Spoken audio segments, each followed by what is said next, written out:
अनेक वर्ष काम केल्यानंतर पण नोकरीत अपयश येतं. म्हणावा तसा पगार मिळत नाही. या सगळ्यामागची कारणं अनेकांना अनेक वर्ष कळत नाही. तुमच्यात पण अनेक जण 35 ते 40 वर्षाचे असतील की ज्यांना अजूनही मनासारखा पगार मिळत नसेल. यामागचे कारण काय? तर मुळात तुम्हाला हे समजून घ्यावं लागेल. त्यासाठी हा व्हिडिओ पूर्ण ऐकावा लागेल, बघावा लागेल. तुम्हाला जर हे व्हिडिओ आवडले तर नक्की त्याला लाईक आणि सबस्क्राईब करा. थोडक्यात नोकरी जी असते ती खऱ्या अर्थाने काय असते हे आधी मुळात अनेकांना अनेक वर्ष समजत नाही. तुम्हाला जर नोकरीमध्ये यश मिळवायचं असेल तर सर्वप्रथम एक गोष्ट लक्षात घ्या की नोकरी करत असताना तुमचं जे लक्ष आहे ते तुमच्या कामावर ठेवा. निश्चितपणे तुम्हाला या कामामध्ये अनेक गोष्टी येत असतात, म्हणूनच तुम्हाला त्या नोकरीवर काही पदावर ठेवलेलं असतं. त्या पदाच्या कार्यक्षमतेनुसार तुम्हाला ते काम येतंय असे गृहीत धरूनच या ठिकाणी तुम्हाला नोकरीत ठेवलेलं असतं.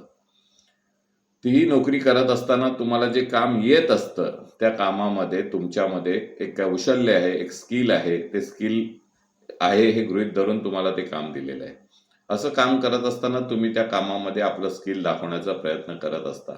याचबरोबर तुम्हाला अनेक गोष्टी शिकायची संधी या कामाच्या प्रॅक्टिकल कामामध्ये करत असताना तुम्हाला अनुभवास मिळते. गेल्या 10 वर्ष जर तुम्ही एखाद्या संस्थेमध्ये किंवा वेगवेगळ्या संस्थांमध्ये काम करत असाल तर तुमच्यामध्ये काही स्किल्स डेव्हलप झाले असतील. त्या स्किलमध्ये तुमच्यामध्ये खालील स्किल आहेत का ते बघा. नंबर 1 तर तुम्ही त्या कंपनीची ग्रोथ करण्यात तुमचा त्यामध्ये वाटा आहे का? अशी नोकरी जेव्हा तुम्ही बदलली त्यावेळेला त्या कंपनीची ग्रोथ चालू होती का ती कंपनी डाऊनफॉलमध्ये होती, म्हणजे ती लॉसमध्ये होती? तुम्ही दुसऱ्या कंपनीत जेव्हा गेलात तेव्हा त्या कंपनीत जाण्यामागची तुमची काय कारणं होती? तुम्हाला पहिल्या कंपनीत कमी पगार होता म्हणून तुम्ही दुसऱ्या कंपनीत गेलात, की त्या कंपनीमध्ये तुमचं भविष्य सिक्युअर होत नव्हतं म्हणून तुम्ही दुसऱ्या कंपनीत गेला? तुमचं स्वतःचं योगदान या प्रत्येक कंपनीमध्ये काय होतं? तुम्ही स्वतःला सर्टिफाय करताय की मी चांगलं काम केलं, पण तुमच्या सिनियर्सनी तुम्हाला तुमच्या कामासाठी कधी प्रशंसा केली होती का? अशा प्रकारे वेगवेगळे तांत्रिक मुद्दे जेव्हा तुम्ही तुमच्या समोर आणाल तेव्हा तुम्हाला खऱ्या अर्थाने लक्षात येईल की तुम्ही काम करत होता, परंतु त्या कामामध्ये आवश्यक असलेले कौशल्य, आवश्यक असलेले स्किल आणि त्या कंपनीचा ग्रोथ यामध्ये तुमचा किती इन्व्हॉल्वमेंट होता. अनेक वर्ष अनेक लोक नोकरी करत असताना आपल्या बॉसला, आपल्या कंपनीच्या विरोधात अनेक गोष्टी करत असतात. अशा वेळेला कंपनीचा ग्रोथ कुठे ना कुठे संकुचित होतो, कुठे ना कुठे थांबतो आणि कधी कधी अशा कंपन्या बंद पडतात.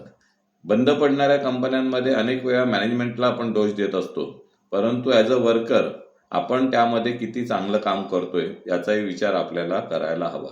निश्चितपणे मॅनेजमेंट चुकीची असू शकते, परंतु सगळ्या कंपन्यांचे मॅनेजमेंट चुकीचं असणं शक्य नाही. कारण प्रत्येक मॅनेजमेंटला आपली कंपनी ग्रो व्हावी, आपल्या कर्मचाऱ्यांना चांगलं काहीतरी उत्पन्न मिळावं, आपल्या कस्टमर्सना चांगली सर्व्हिस मिळावी असा विचार असतो. अनेक वर्ष काम केल्यानंतर अनेक लोक अपयशी ठरतात. याला कारण त्यांनी स्वतः कंपनीमध्ये स्वतःचा जो इन्व्हॉल्वमेंट आहे तो सकारात्मक ठेवलेला नसतो. त्या कंपनीतले दोष शोधणं एवढाच त्यांचा उद्देश असतो. त्यांना कंपनीसाठी वेळ देताना ओव्हरटाईम करण्यामागे पगार जास्त मिळतो हा उद्देश असतो. परंतु जर तुम्ही कंपनीचा ग्रोथचा कडे विचार केला, त्या कंपनीला तुम्ही कसं पुढे नेता येईल याचा विचार केला, तर अनेक वेगवेगळे स्किल्स, मार्केटिंग स्किल्स म्हणा, सर्व्हिस इंडस्ट्रीचे स्किल्स म्हणा, कन्झ्युमरसाठी लागणारे स्किल्स म्हणा, तुमच्यामध्ये आपोआप निर्माण होतील आणि तुम्ही त्या कंपनीचा ग्रोथ करण्यामागे महत्त्वाचा तुमचं योगदान राहील. अशा प्रकारे जर तुम्ही स्वतःला डेव्हलप केलं असेल तर 100% तुम्ही जेव्हा दुसऱ्या कंपनीत जाल तेव्हा पहिली कंपनीची ग्रोथ ही झालेलीच असेल आणि त्याच कंपनीच्या ग्रोथमधून तुम्ही दुसऱ्या कंपनीत जेव्हा ॲप्लिकेशन करायला जाल त्यावेळेला ती कंपनी का सोडताय हा प्रश्न विचारेल.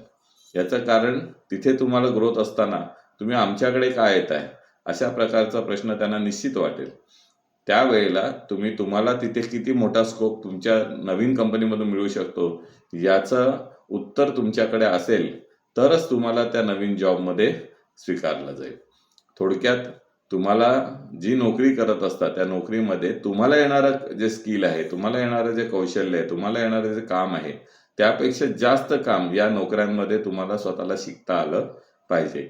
ते जर तुम्ही शिकत असाल, ते जर तुम्ही खऱ्या अर्थाने जर स्वतःला तिथे डेव्हलप करत असाल, तर मी निश्चित सांगू शकतो की येत्या काळात तुमचा ग्रोथ होणार आहे आणि हा ग्रोथ तुम्हाला पुढे घेऊन जाणार आहे. म्हणून आजपासून तुम्ही एक प्रयत्न करा. एक शीट घ्या, एक कागद घ्या, त्या कागदावर लिहून काढा, गेल्या 10 वर्षात तुम्ही ज्या नोकऱ्या बदलल्या त्या का बदलल्या. त्यामागची जी कारणं आहेत ती कट करा. पुढच्या नोकरीसाठी ती कारणं ठेवू नका आणि तुम्ही तुमचं काय स्किल आहे हेही त्या कागदावर उतरवून लिहा. आणि या व्यतिरिक्त या कंपन्या पुढे का चालल्या नाहीत किंवा का लॉस झाल्या, यामागची पण कारणं तुम्ही शोधा.